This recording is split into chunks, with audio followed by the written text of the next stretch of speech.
നഗരസഭയിൽ CPIM ഒത്തുള്ള ഭരണം Jose K മാണിയുടെ പാർട്ടിക്ക് ഒട്ടും സുഖകരമായിരുന്നില്ല.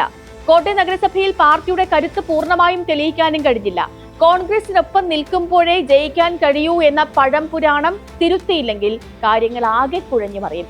ഇപ്പോഴും ഇടത് മുന്നണിയിലാണെന്ന് തറപ്പിച്ച് പറയുമ്പോഴും UDF തുറന്നിട്ടിരിക്കുന്ന വാതിലുണ്ട്. അത് വലിയൊരു പ്രലോഭനമാണ്. ഏറെ അപമാനിതരായാണ് UDF വിട്ടത് എന്ന കാര്യം ശരി. പക്ഷേ എല്ലാ കാലത്തും ഈ മുന്നണി വിടുമ്പോഴും ചേരുമ്പോഴും ഇങ്ങനെയൊക്കെയുള്ള പല സംഭവങ്ങളും പതിവുമാണ്.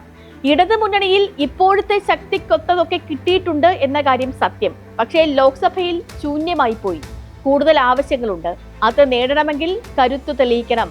എവിടെ പോകാനാണെങ്കിലും പാർട്ടി ചലിപ്പിക്കാൻ പറ്റിയ പഞ്ചായത്ത് മെമ്പർമാർ ഉണ്ടാകണം. കേരള കോൺഗ്രസുകളുടെ ഏറ്റവും വലിയ ശക്തി പഞ്ചായത്ത് മെമ്പർമാരാണ്. അതിന് താഴേക്ക് പ്രവർത്തിക്കുന്ന അണികൾ ഇല്ല എന്ന് തന്നെ പറയാം. മെമ്പർമാരുടെ താഴെ അനുഭാവി കുടുംബങ്ങൾ മാത്രമാണുള്ളത്. അവരാരും ബക്കറ്റും പശയും എടുത്ത് പോസ്റ്റർ ഒട്ടിക്കാൻ നടക്കുന്നവരുമല്ല. ഏതെങ്കിലും വീട്ടിൽ വോട്ട് ചോദിച്ച് പോവുകയുമില്ല. അതുകൊണ്ട് കേരള കോൺഗ്രസുകൾക്ക് പ്രവർത്തിക്കാൻ പരമാവധി വാർഡ് മെമ്പർമാർ ഉണ്ടാകണം.